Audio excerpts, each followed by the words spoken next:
Salut, ça va vous? Est-ce que vous vous rappelez de ce passage de l'évangile où, après sa résurrection, Jésus marche avec les disciples d'Emmaüs? Les disciples lui expliquent comme quoi Jésus est mort, qu'on a retrouvé le tombeau vide, mais ils ne reconnaissent pas Jésus. Et Jésus leur dit cela. Ô cœur sans intelligence, lent à croire à tout ce qu'ont annoncé les prophètes, ne fallait-il pas que le Christ endurât ses souffrances pour entrer dans sa gloire? Et ensuite, le narrateur nous dit, commençant par Moïse et parcourant tous les prophètes, il leur interpréta dans toutes les Écritures ce qui le concernait. Quand je dis ça, il y a trois choses qui me viennent en tête. La première, j'aime trop la façon dont Jésus clash les gens. Esprit sans intelligence. Ensuite, deuxième chose, on nous dit qu'il interprète depuis Moïse et dans tous les prophètes ce qui le concerne. Ça veut dire qu'il connaît quand même toutes ces pages-là, il les connaît par cœur. La mémoire de Jésus. Enfin, c'est incroyable. Franchement, il est trop fort. Et troisième chose, je me dis que j'aurais bien aimé être là. J'aurais bien aimé être l'un des disciples d'Emmaüs. Parce qu'il y a plein de fois où on lit l'Ancien Testament et on comprend pas forcément tout ce qui nous y est dit. Et si j'avais été là, aux côtés de Jésus ce jour-là, peut-être que j'aurais pu un peu mieux comprendre toutes ces paroles de Dieu avant son arrivée. Alors, j'ai décidé de faire le travail pour vous. Et j'ai beaucoup, beaucoup cherché dans la Bible afin de pouvoir trouver les meilleurs moments de l'Ancien Testament qui annoncent la venue de Jésus. Et on va essayer de voir tout ça ensemble. Alors oui, comme je vous l'ai dit, j'ai dû beaucoup chercher dans la Bible. Donc, si vous avez des questions à propos d'un passage en particulier, n'hésitez pas à les écrire en commentaire et j'essaierai d'y répondre. Allez, c'est parti. Et toi, Bethléem Ephrata, petite parmi les clans de Juda, c'est de toi que sort pour moi celui qui doit gouverner Israël. Alors ici, le prophète Michée nous dit que le Messie, celui qui doit gouverner Israël, va venir d'une ville qui s'appelle Bethléem. Or, dans ce verset, Jésus étant né à Bethléem de Judée, ou encore dans ce verset-là, Joseph aussi monta de Galilée de la ville de Nazareth en Judée, à la ville de David qui s'appelle Bethléem, parce qu'il était de la maison et de la lignée de David. Pour se faire recenser, Joseph va à Bethléem, où Jésus va naître parce que Marie va accoucher, le temps où elle doit accoucher arrive. Donc dans ces deux versets, on peut voir que la prophétie du prophète Michée, qui disait que Jésus, le Messie, allait naître à Bethléem, elles sont accomplies. C'est lui qui bâtira une maison pour mon nom, et j'affermirai pour toujours son trône royal. Je serai pour lui un père et il sera pour moi un fils. Donc ça, c'est dans une prophétie de Nathan, un prophète qui était là quand il y avait le roi David. Et David va apprendre que c'est donc son descendant qui régnera sur Israël. Il sera grand et sera appelé fils du Très-Haut. Le Seigneur Dieu lui donnera le trône de David, son père. Il régnera sur la maison de Jacob pour les siècles et son règne n'aura pas de fin. Évidemment, c'est de Jésus qu'on parle, le Messie, celui qui va régner sur Israël. Et comme on le sait aujourd'hui, grâce à la mort, la résurrection du Christ et à tous ceux qui sont passés après lui pour expliquer les textes, ce n'est pas un règne sur un trône dans le sens propre du terme. Il va pas être là avec ses sujets, à avoir le royaume d'Israël sur terre. Non, il nous parle de la Jérusalem céleste, le royaume des cieux. Ce royaume où on arrivera une fois qu'on sera mort et où on restera pour l'éternité dans l'amour du Père. Je contemplais dans les visions de la nuit. Voici venant sur les nuées du ciel comme un fils d'homme. Il s'avança jusqu'à l'Ancien et fut conduit en sa présence. À lui fut conféré empire, honneur et royaume, et tous les peuples, nations et langues le servirent. Son empire est un empire éternel qui ne passera point, et son royaume ne sera point détruit. Tu l'as dit, lui dit Jésus. D'ailleurs, je vous le déclare. Dorénavant, vous verrez le Fils de l'homme siégeant à droite de la puissance et venant sur les nuées du ciel. Donc Jésus reprend les paroles de Daniel. C'est donc une continuité, c'est de lui que parlait Daniel. Et il y a un truc qui est très intéressant, c'est que Daniel dit bien que, faut que je trouve le verset, je l'ai perdu, Daniel dit bien que tous les peuples, nations et langues le servirent. Et c'est ce qu'on a avec Jésus. Comme je le disais dans la vidéo sur les résumés de la Bible, l'alliance de Jésus n'est pas seulement pour Israël, elle s'étend à toutes les nations. C'est-à-dire qu'elle s'étend à l'humanité tout entière. N'importe qui peut être sauvé s'il décide de suivre Jésus, d'accomplir, de suivre les paroles de Dieu. Objet de mépris, abandonné des hommes, homme de douleur, familier de la souffrance, comment quelqu'un devant qui on se voile la face méprisé, nous n'en faisions aucun cas. Or, ce sont nos souffrances qu'il portait, nos douleurs dont il était chargé. Et nous le considérions comme puni, frappé par Dieu et humilié.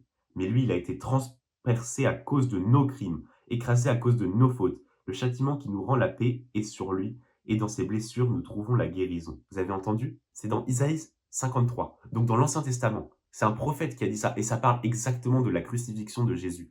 Jésus souffre, mais pas à cause de ce que lui a fait, mais seulement à cause de ce que nous faisons, à cause de nos péchés, à cause de tout le mal que nous faisons.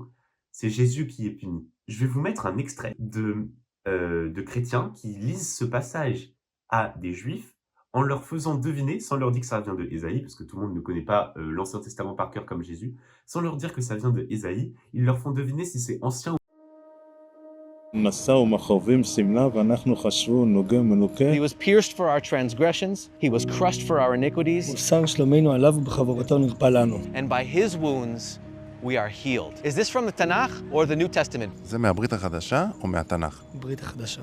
מאיפה אתה חושב שזה מהברית החדשה או מהתנ"ך? Plein de juifs se trompent et disent Nouveau Testament en pensant que c'est au moment de la crucifixion de Jésus que ces paroles viennent. C'est encore dans l'Ancien Testament une preuve que tout était prévu, que Dieu il a tout calculé, son plan était écrit à l'avance, depuis toute éternité, il savait déjà comment ça allait se passer, il savait déjà qu'il allait envoyer ce sauveur, qui allait souffrir à cause de nos fautes, qui par amour va porter tous nos péchés, qui par amour va porter tout le mal que nous faisons. Mon Dieu, pourquoi m'as-tu abandonné? Les paroles que va redire Jésus sur la croix. Eloi, Eloi, lema sabachthani, ce qui se traduit mon Dieu, pourquoi m'as-tu abandonné? Qu'il s'en remette à Yahweh, qu'il le délivre, qu'il le libère puisqu'il l'aime. Et encore une fois, on retrouve ça au pied de la croix, quand les Romains et tous ceux qui sont autour disent « Sauve-toi toi-même, tu en as sauvé d'autres. Sauve-toi toi-même en descendant de la croix. » Pareillement, les grands prêtres se gaussaient entre eux avec les scribes et disaient « Il en a sauvé d'autres, il ne peut se sauver lui-même. » Que le Christ, le roi d'Israël, descende maintenant de la croix pour que nous voyions et que nous croyions. Et enfin, on peut lire également cela. Je peux compter tous mes os. Les gens me voient, ils me regardent. Ils partagent entre eux mes amis. Waouh. Ils partagent entre eux mes... Waouh. Ils partagent entre eux mes habits et tirent au sort mon vêtement. Et ça, on le retrouve. Puis, ils le crucifient et se partagent ses vêtements en tirant au sort ce qui reviendrait à chacun. Ensuite, comme il est écrit que Jésus reprend toute l'écriture, depuis Moïse jusqu'au prophète, pour expliquer tout ce qui annonçait qu'il allait venir et ce qu'il allait faire, eh ben, on va prendre un passage du livre des Nombres de Moïse. Nombres chapitre 21, versets 8 et 9. « Façonne-toi un brûlant que tu placeras sur un étendard. Quiconque aura été mordu et le regardera restera en vie. » Moïse façonna donc un serpent d'airain qu'il plaça sur l'étendard. Et si un homme était mordu par quelque serpent, il regardait le serpent d'airain et restait en vie. Ce verset, je le trouve magique. Je pose carrément la Bible tellement j'ai des choses à dire. Pour commencer, qu'est-ce qu'on a là-dedans? Un serpent et un bâton. Le serpent, ça représente la chute, quand les premiers hommes, Adam et Ève, vont pécher. Donc ça représente la chute de toute l'humanité. Et le bâton, ça représente la chute de Moïse. Parce que juste après la mort d'Aaron, la première fois... On dit Aaron ou Aaron? Juste après la mort d'Aaron. Juste après la mort d'Aaron. Juste après la mort d'Aaron. L'un des deux. Juste après la mort d'Aaron, la première fois que Moïse va douter de sa foi, c'est au moment où il va utiliser le bâton d'Aaron pour faire jaillir de l'eau depuis un rocher. Donc ça va causer la perte de Moïse. On sait que Moïse n'ira pas jusqu'en terre promise comme ce que l'on pensait jusque-là. Le bâton, c'est la chute de Moïse. Le serpent, c'est la chute de l'humanité. C'est deux chutes qui vont être prises l'une et l'autre, et ça va faire une croix qui rappelle la crucifixion du Christ, et du coup le moment où toutes les chutes sont effacées. Tout le mal disparaît grâce à la crucifixion. Donc ça annonce encore une fois la crucifixion du Christ. Donc on prend deux occasions de chute, on les met ensemble, et ça fait la raison du salut. C'est peut-être mon petit côté scientifique, mais moi je trouve que ça fait un peu penser en maths, si on prend un nombre négatif, un autre nombre négatif, on les multiplie, paf, ça fait un nombre positif. Et ben là on prend une chute, une deuxième chute, on les multiplie, ça fait le salut. Maintenant qu'on a suffisamment parlé de la mort et de la crucifixion de Jésus, même si en vrai on n'en aura jamais suffisamment parlé, mais c'est pas le sujet, on va s'intéresser à la Nouvelle Alliance. Comment est-ce qu'elle est spoilée, divulgachée, annoncée dans l'Ancien Testament et qu'elle s'accomplit dans le Nouveau Testament. Voici venir des jours, oracle du Seigneur, où je conclurai avec la maison d'Israël et la maison de Juda une alliance nouvelle. Non pas comme l'alliance que j'ai conclue avec leur père le jour où je les ai pris par la main pour les faire sortir du pays d'Égypte. Mais voici, l'alliance que je conclurai avec la maison d'Israël après ces jours-là. Je mettrai ma loi au fond de leur être et je l'écrirai sur leur cœur.